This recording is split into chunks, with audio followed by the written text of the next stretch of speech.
Magandang tanghali po sa ating lahat. Nandito po kami sa Community Center, aka Barangay Center, Barangay Hall ng Orange Vale. First day po ng, ayun po ang Janakis ko, papasok na sa loob. First day po ng swimming lesson niya ngayon. Swimming lesson for 2 weeks. Half an hour every day. In-enroll po namin siya. This is pang 4 na taon na yata niya. Kasi gusto namin siyang matutong lumangoy. Kasi kami mag-asawa po ay hindi marunong lumangoy. Kaya gusto namin siyang matutong lumangoy. Pagka po residente kayo dito ng Orange Vale, may discount po. Pag mga non-resident, may ano sila, full payment sila. Kaya sinasamantala namin yung binibigay nilang discount sa mga residente ng Orange Vale.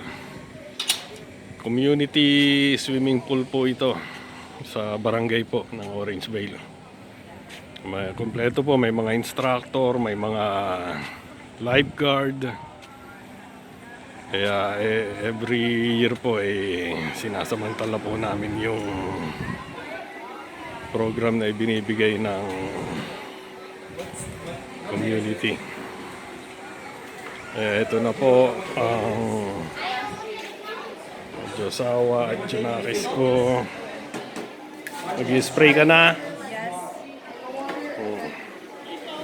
At magre-ready na po. 12:30 po ang start ng session niya. Nakita nyo naman ang swimming pool nila. Public po yan, hindi po yan private.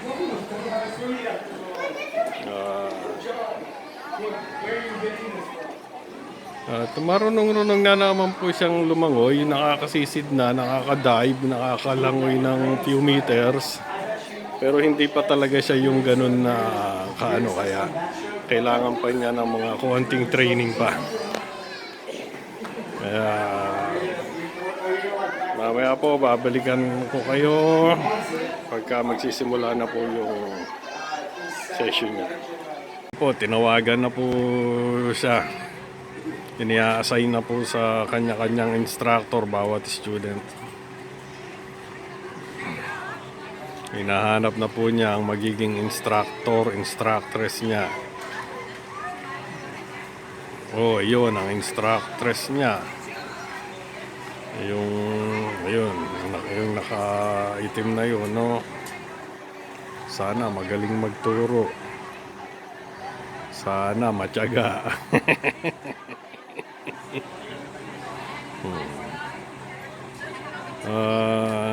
175 po ang bayad. So almost 10,000 pesos for 2 weeks. 30 minutes a day, 10 days. Ang 175, 10,000 pesos. Pero pagka po hindi kayo residente ng Orange Vale, mas mahal pa po doon. Discounted na po yun. Mukhang kakauntik po ang estudyante ngayon. Hindi katulad nung last year, marami sila.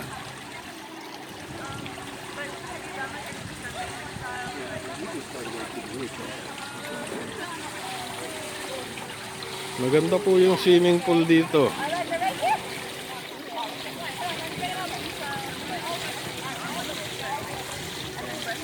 Ayan, nag-i-introduce sila.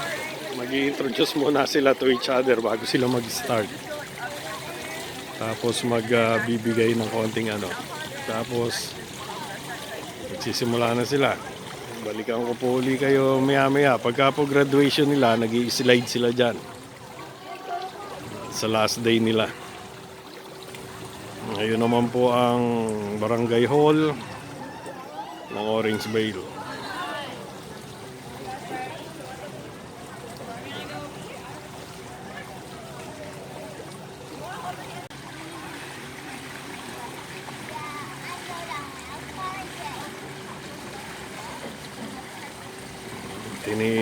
Tinitingnan na po nung kanyang dalawang instructor. Naging dalawa na, biglang may sumaling isa. Dalawang puti ang instructor niya.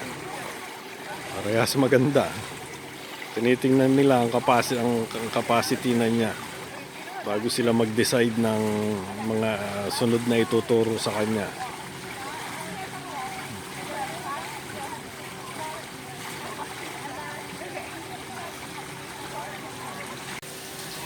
Ito naman po ang rinsing station nila.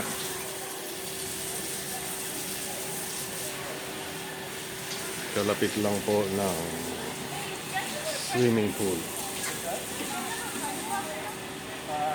May mga upuan pa po doon sa side na yon. Yung mga parents na nagbabantay sa mga anak.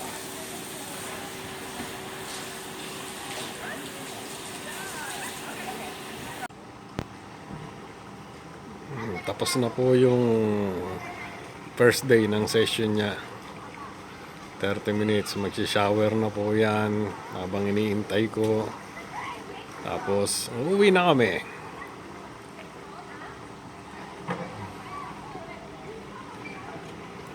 How was it? Very good. Wala pong kaulap-ulap ngayon. Napakaliwanag ng langit. 12:30 po yung nakuha niyang session. Kaya ngayon po, alauna na, katanghali ang tapat. Napakainit po dito. Babalikan po namin kayo mamaya po pagpalabas na kami. Pauwi na po kami. Galing po sa last day ng swimming ni Kulitis. Hindi ko na po in-record yung the last 2 weeks. At minsan meron po mga maseselan na mga, alam nyo na mga Amerikano, kahit nasa public, ayaw nila nung binibideo sila. Pero hindi naman po bawal dito. Ang batas po dito sa US ay don't expect privacy pagka nasa public places ka. Pwede kayong mag-video, mag-picture kahit merong ibang tao. Huwag nyo lang iduduldul yung camera sa mukha nila. Kaya dito po sa barangay center ng Orange Vale, ito pong Orange Vale nga pala, trivia, ay kulang-kulang 20,000 ang population. Isa pong maliit na, kumbaga sa Pilipinas po, barangay lang po ito ng Sacramento. Pero malaking barangay, parang isang town na ang sukat niya sa Philippines. Para pinamumunuan ng supervisor, parang barangay captain, supervisor ang tawag dito. Wala siyang sariling pulis. Sacramento PD ang nagpapatrol. 80% white, mga 3% Latinos or Spanish descent, 2% Asians, around 2% African Americans, and the rest halo-halo na. Majority po mga puti ang nakatira dito sa Orange Vale. Ang pangkaraniwang income po ng isang household, isang pamilya ay nasa around $45,000.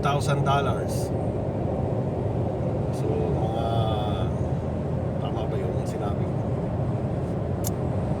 Basta sa pesos is around 5 million pesos ang isang household.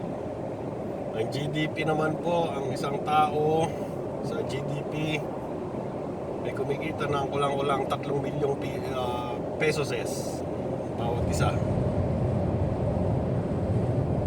isang maliit na community. Pero hindi pa po yun ang pinakamalaking GDP. Yung kapitbahay namin, yung Folsom City naman po yun. Ang bawat isa ay kumikita ng around tila 6 million pesos isang tao yun.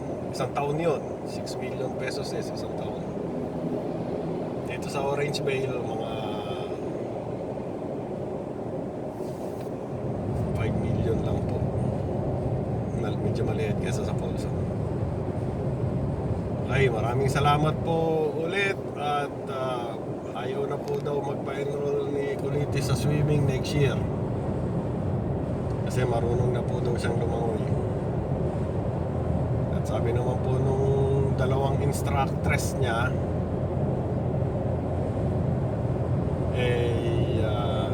naituro na nila lahat ang alam nila. Medyo nakis, kaya medyo nalungkot naman ako kasi hindi ko na siya masasamahan sa swimming. Gusto ko pa naman siyang panoorin habang nagsuswimming. Saka siyempre yung instructress din. Okay, maraming salamat po uli at hanggang sa muli, mag-ingat po tayong mabuti. 1 miles. At ingatan po natin ang bawat isa. Na-interrupt po ako ng aking GPS.